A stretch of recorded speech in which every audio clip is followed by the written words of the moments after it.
Hello everyone, welcome back to my YouTube channel Heart of Knowledge.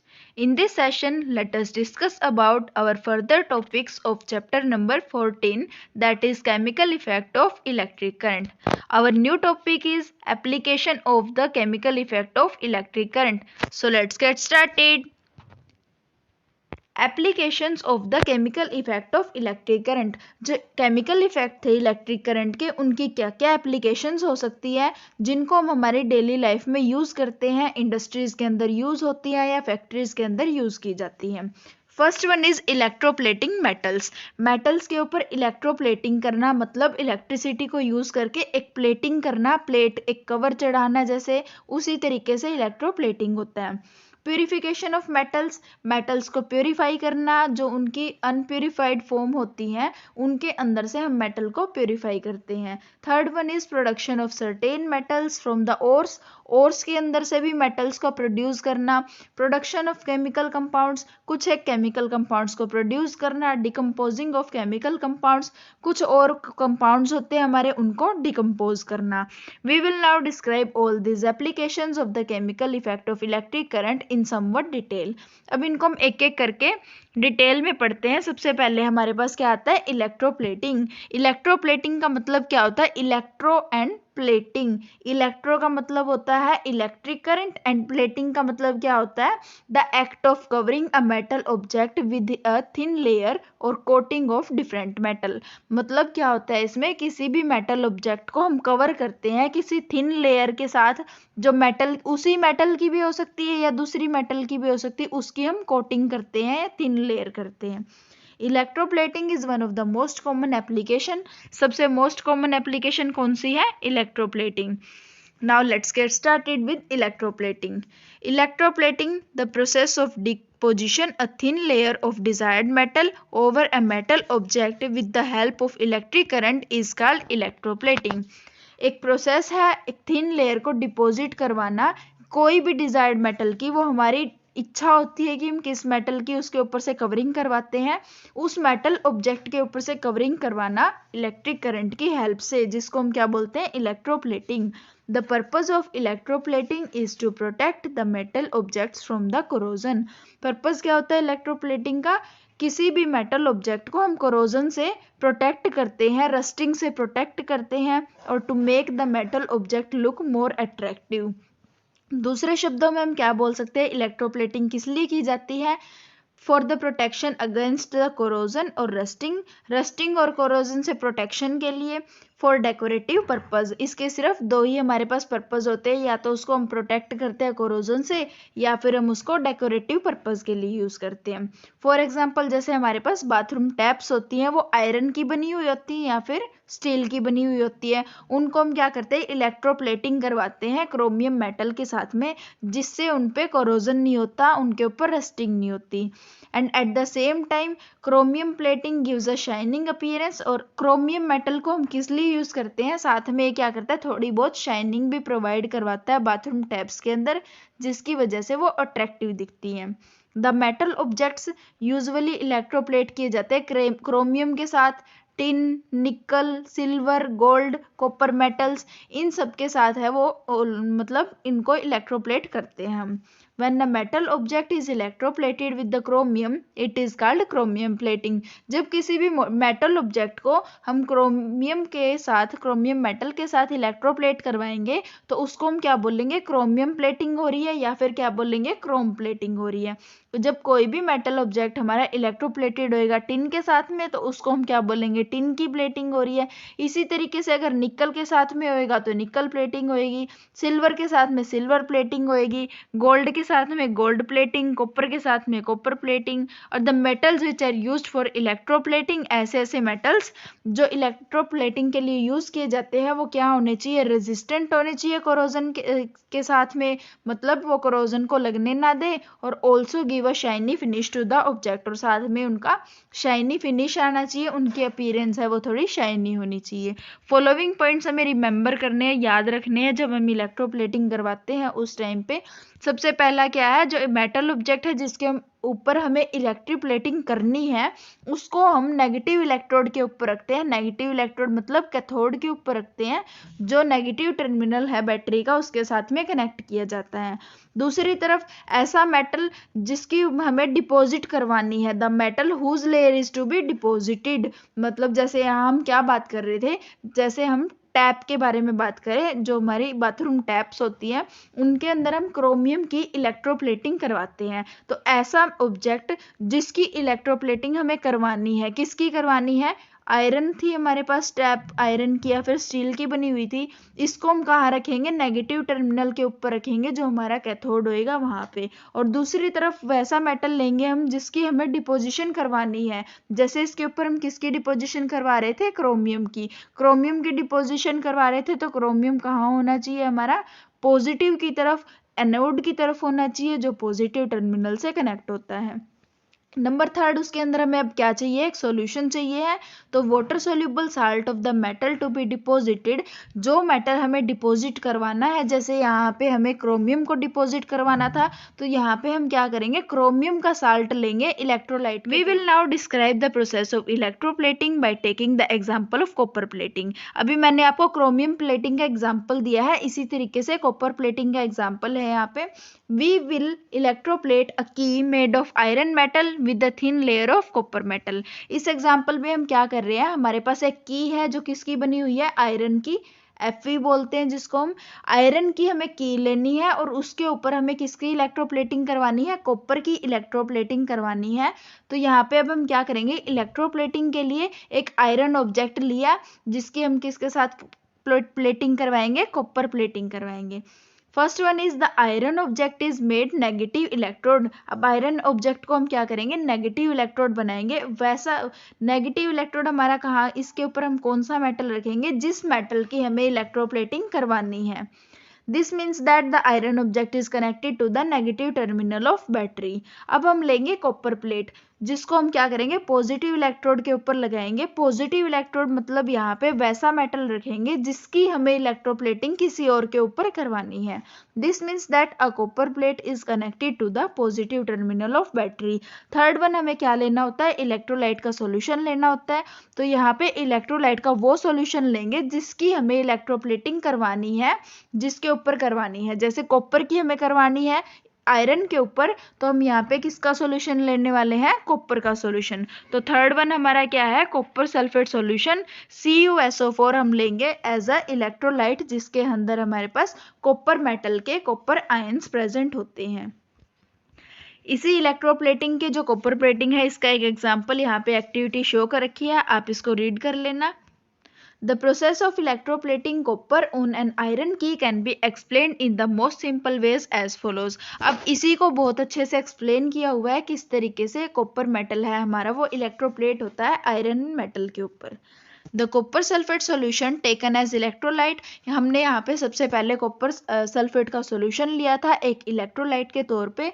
इसके पास क्या होता है, कॉपर मेटल का आयन होता है जो डिजोल्व फॉर्म के अंदर इसके अंदर प्रेजेंट होता है। क्योंकि कॉपर सल्फेट क्या होता है, CuSO4। अब ये किस आयन के अंदर ब्रेक होता है, कॉपर 2 पॉजिटिव के अंदर और SO4 2 नेगेटिव के अंदर। तो ये हमारा कॉपर 2 पॉजिटिव यहाँ पे आयंस की फॉर्म में इस तरीके से ब्रेक होता है। The copper sulphate solution has the copper metal in the dissolve form. Copper sulphate solution के अंदर कॉपर जो मेटल होता है हमारा उसकी डिजोल्व फॉर्म प्रेजेंट होती है। इनफैक्ट जो कॉपर सल्फेट सॉल्यूशन होता है इसके अंदर Cu2 पॉजिटिव आयंस होते हैं जो पॉजिटिवली चार्ज होते हैं और साथ में SO4 2 नेगेटिव आयंस होते हैं जो नेगेटिवली चार्ज होते हैं।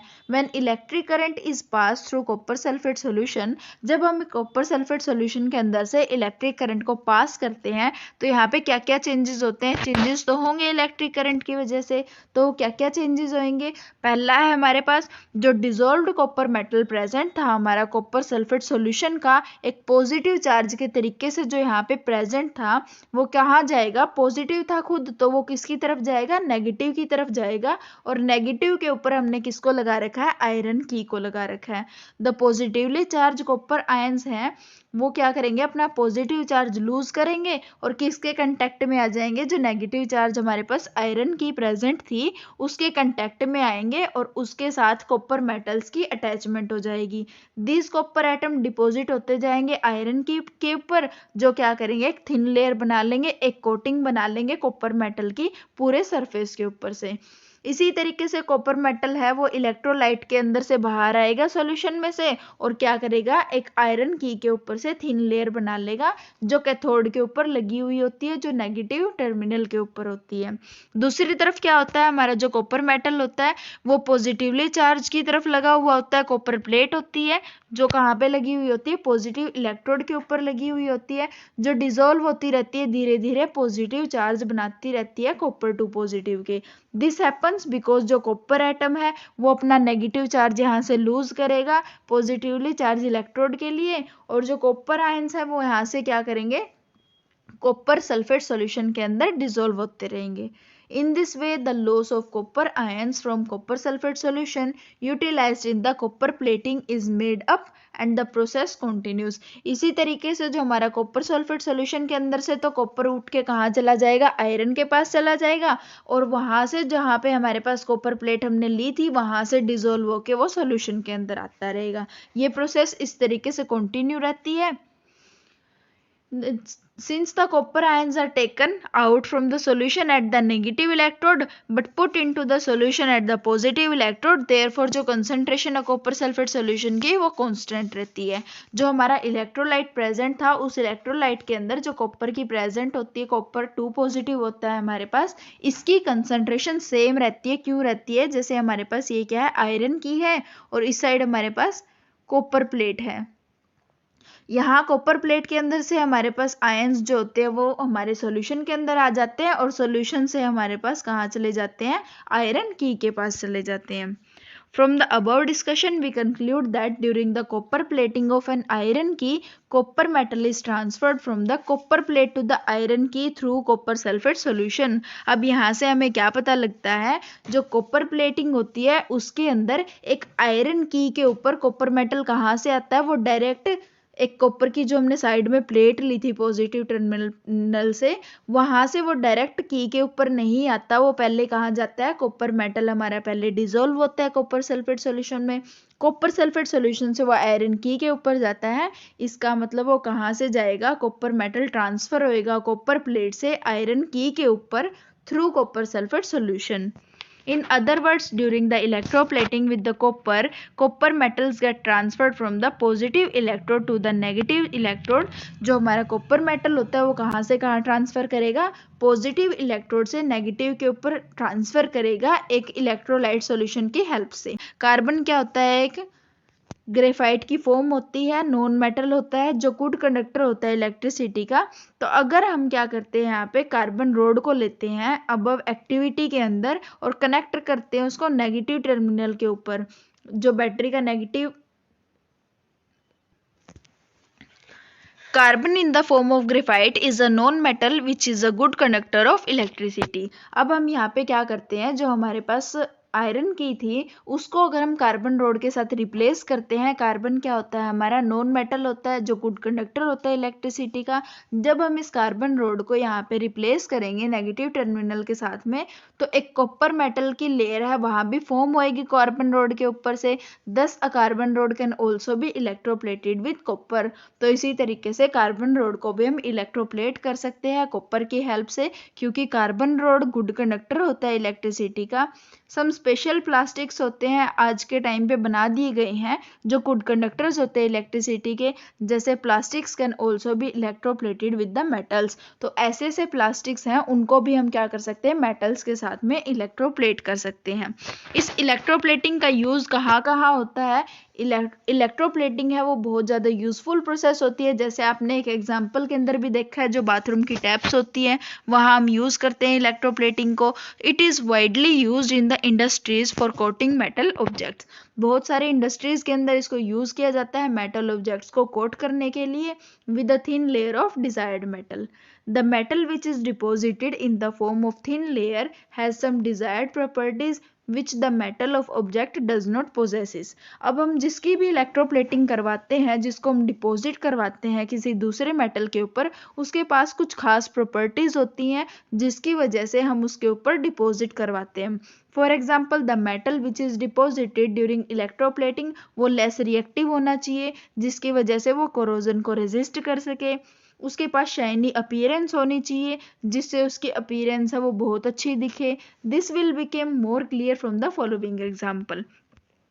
जैसे फर्स्ट क्या हमारे पास क्रोमियम मेटल है, उसकी क्या होती है, शाइनी अपीयरेंस होती है, वो जल्दी से कोरोड भी नहीं होता, उसके ऊपर रस्ट भी नहीं लगता है, रस्टिंग नहीं होती है। तो हम क्या करते हैं, क्रोमियम मेटल की इलेक्ट्रोप्लेटिंग करवाते हैं।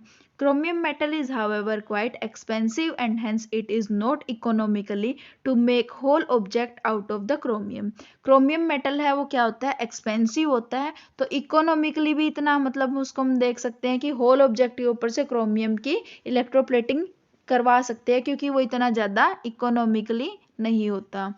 So the object is made of cheaper metal, जो ऑब्जेक्ट होता है हमारा वो चीपर मेटल का बना हुआ होता है। And only a thin coating of chromium metal is deposited, और उसके ऊपर से बिल्कुल एक थिन लेयर बनी हुई होती है क्रोमियम मेटल की, उसको हम डिपॉजिट करवा देते हैं पूरे सरफेस के ऊपर से, जिससे वो हमें इतना कॉस्टली भी नहीं पड़ता इलेक्ट्रोप्लेटिंग की हेल्प से। After chromium plating, it looks as if the whole iron object is made up of the chromium metal। जब हम उसके ऊपर से क्रोमियम की एक परत चढ़ा देते हैं, एक प्लेटिंग कर देते हैं, तो हमें क्या लगता है कि वो क्रोमियम मेटल से ही बना हुआ है, लेकिन क्या होता है वो आयरन या स्टील का बना हुआ होता है, जिसके ऊपर से क्रोमियम की प्लेटिंग होती है। For example chromium plating is done on many objects made of the iron metal. बहुत सारे ऑब्जेक्ट्स के ऊपर क्रोमियम प्लेटिंग की जाती है, जैसे बाईसाइकिल की हैंडल बार्स होते हैं, बाईसाइकिल की बेल्स होती हैं, व्हील रिम्स होते हैं, बाथरूम फिटिंग्स होती हैं जैसे टैप वगैरह हैं। उसके बाद एलपीजी स्टोव्स होते हैं, motorcycle parts, many and many other objects. Metallic car bumpers and car grilles are also chromium plated. ये भी क्या होती है, क्रोमियम प्लेटेड ही होती हैं। We know that an iron object is not very attractive to look at।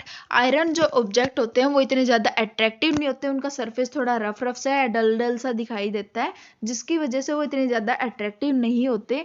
More over iron objects है वो बहुत जल्दी कोरोड भी हो जाते हैं और वो ख़राब भी हो जाते हैं, रस्ट उनके ऊपर बहुत जल्दी लगता है। So a thin coating of chromium metal on iron and steel object makes the iron and steel object look shiny and attractive, और साथ में ही वो उसको किससे प्रोटेक्ट करके रखता है, कोरोजन से और रस्टिंग से। If however the thin layer of chromium plating on an object is accidentally scratched, अगर कोई भी थिन लेयर क्रोमियम प्लेटिंग की किसी भी ऑब्जेक्ट के ऊपर है, अगर वो एक्सीडेंटली स्क्रैच हो जाती है, तो जो शाइनी कोटिंग है क्रोमियम की वहाँ से बाहर निकल आती है, वो निकल जाती है क्रोमियम की कोटिंग, और वहाँ पे जो आयरन और स्टील का सरफेस है वो दिखाई पड़ता है।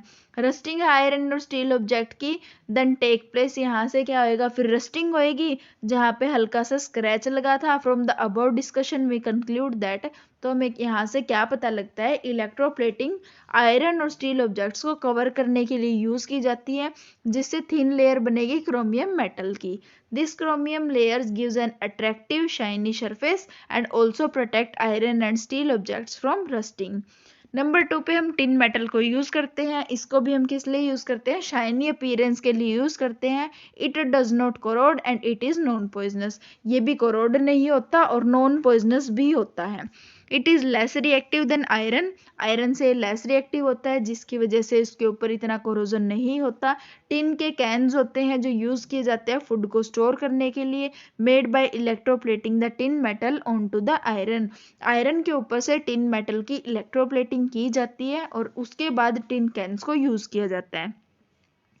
Due to tin plating over the surface of the iron, जो फूड है वो आयरन के कंटेक्ट में नहीं आएगा और साथ में वो फूड भी स्पॉइल होने से बचा रहेगा। In fact, the less reactive and shiny metals are electroplated on more reactive and dull-looking metals to protect them from corrosion and give them an attractive finish. At last हमारे पास क्या होता है, इसका कंक्लूजन ये है कि जो हमारा लेस रिएक्टिव मेटल होता है उसको हम इलेक्ट्रोप्लेट करवाते हैं मोर रिएक्टिव मेटल के ऊपर, जिसकी वजह से वो जल्दी कोरोड ना हो। थर्ड पे हमारे पास आता है electroplating is use to give objects made a cheap metal a coating of more expensive metal to make them look more attractive. सस्ते दामों में किसी भी ऑब्जेक्ट को अच्छा बनाना, शाइनी बनाना उसको, इसलिए भी हम इलेक्ट्रोप्लेटिंग को यूज करते हैं, जिसकी वजह से हम एक सस्ते मेटल के ऊपर से एक्सपेंसिव मेटल की एक कोटिंग कर सकते हैं, उससे ज़्यादा वो अट्रैक्टिव दिखेगा। For example less expensive metals हैं उनको हम इलेक्ट्रोप्लेट कर देते हैं मोर एक्सपेंसिव मेटल्स के साथ, जैसे सिल्वर है, गोल्ड है, ज्वेलरीज बनाने के लिए। These ornaments have the appearance of silver और gold but they are much less expensive. कुछ ऑर्नामेंट्स होते हैं हमारे पास, उनके ऊपर से सिल्वर की या फिर गोल्ड की इलेक्ट्रोप्लेटिंग कर दी जाती है, जिनकी वजह से वो लेस एक्सपेंसिव हो जाते हैं as compare to the pure silver और gold. So many times ornaments जो वुमेन पहनती हैं may appear to be made of gold. कभी कभार वो ऐसे दिखेंगे कि वो गोल्ड के हैं या सिल्वर के हैं, पर वो रियली गोल्ड के या सिल्वर के नहीं होते, क्योंकि उनके ऊपर से गोल्ड की और सिल्वर की प्लेटिंग की जाती है।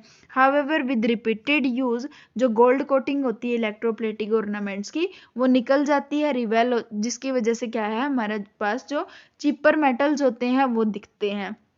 मतलब नॉर्मली क्या होता है, जो हमारे पास सिल्वर होता है, सिल्वर के ऊपर से गोल्ड की प्लेटिंग की जाती है।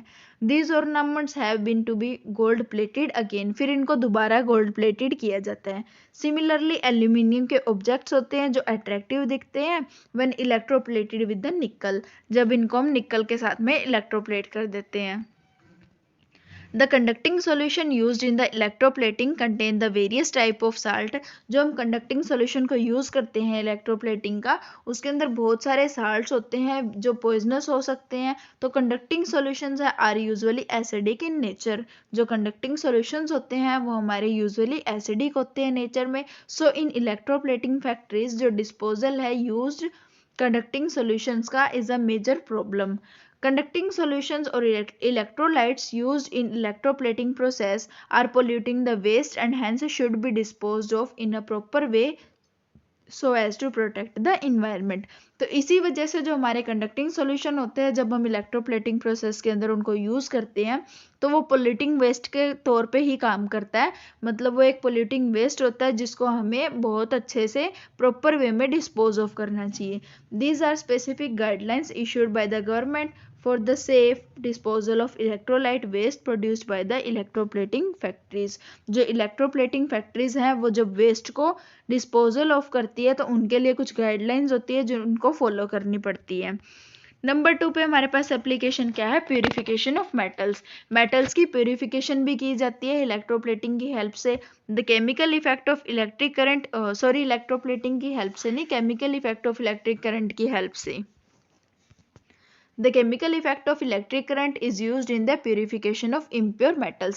कुछ impure metals present होते हैं हमारे पास जिनकी हम purification करते हैं और उनको purify करते हैं, which are extracted from their naturally occurring compounds, जिनको हम क्या बोलते हैं, ores बोलते हैं। मतलब हमारे पास कुछ ऐसे compounds होते हैं जो हमारे environment में naturally पाए जाते हैं, उनसे हम क्या करते हैं, metals को pure करके निकालते हैं। In the purification of an impure metal by using the chemical effect of current, chemical effect of current को हम यूज करके प्यूरिफिकेशन करते हैं इम्प्योर मेटल्स की, जिसके अंदर हमें क्या क्या चाहिए होता है। सबसे पहले हमें एक थिक रोड चाहिए होती है इम्प्योर मेटल की, जो पॉजिटिव इलेक्ट्रोड के ऊपर लगाई जाती है। It is connected to the positive terminal of battery. Positive terminal पे इम्प्योर मेटल लगता है। उसके बाद एक थिन स्ट्रिप चाहिए होती है हमें प्योर मेटल की, जो नेगेटिव टोड के ऊपर हम लगाते हैं, कैथोड के ऊपर उसको हम प्लेस करते हैं। नंबर 3 पे हमें एक वाटर सोल्यूबल साल्ट चाहिए मेटल का, जो प्यूरिफाइड होता है और उसको हम इलेक्ट्रोलाइट के तौर पे लेते हैं। अब यहाँ पे क्या होता है, जब हम इलेक्ट्रिक करंट को पास करवाते हैं, जो मेटल हमारा इम्प्योर एनोड के ऊपर था, जैसे हमारे पास यहाँ पे क्या है, कैथोड है और यहाँ पे क्या है, एनोड है। कैथोड के हमारे पास एक प्योर स्ट्रिप लगी हुई है और जो हमारा एनोड है उसके ऊपर हमारे पास इम्प्योर स्ट्रिप है। जैसे हम इलेक्ट्रिसिटी पास करवाते हैं तो इम्प्योर एनोड के अंदर से यहाँ से जो हमारा पास मेटल था वो क्या करेगा, डिसॉल्व करेगा और वो कहाँ आ जाएगा, इलेक्ट्रोलाइट के सॉल्यूशन के अंदर आ जाएगा। जो मेटल प्रेजेंट है हमारा डिसॉल्व फॉर्म के अंदर, इलेक्ट्रोलाइट के अंदर, वो डिपॉजिटेड होएगा कैथोड के ऊपर प्योर फॉर्म में, और जो इम्प्योरिटीज हैं वो सारी हमारी इलेक्ट्रोलाइट सॉल्यूशन के अंदर ही नीचे रह जाती है।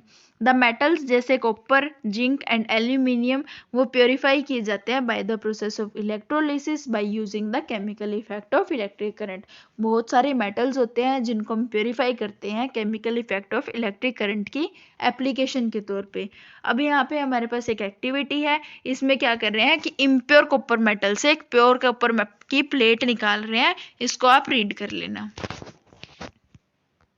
Third one is production of metals. अब मेटल्स का प्रोडक्शन भी होता है, जैसे अभी मैंने आपको बताया कि ओर्स होते हैं। ओर्स क्या होते हैं, एक हमारे पास नेचुरली ओकरिंग कंपाउंड्स होते हैं जो हमारे एटमॉस्फेयर के अंदर प्रेजेंट होते हैं, इन्वायरमेंट के अंदर प्रेजेंट होते हैं, और वहाँ से उनको हम प्योर फॉर्म में लेके आते हैं, वहाँ से उसका हम एक्सट्रैक्शन करते हैं, प्यूरिफिकेशन करते हैं।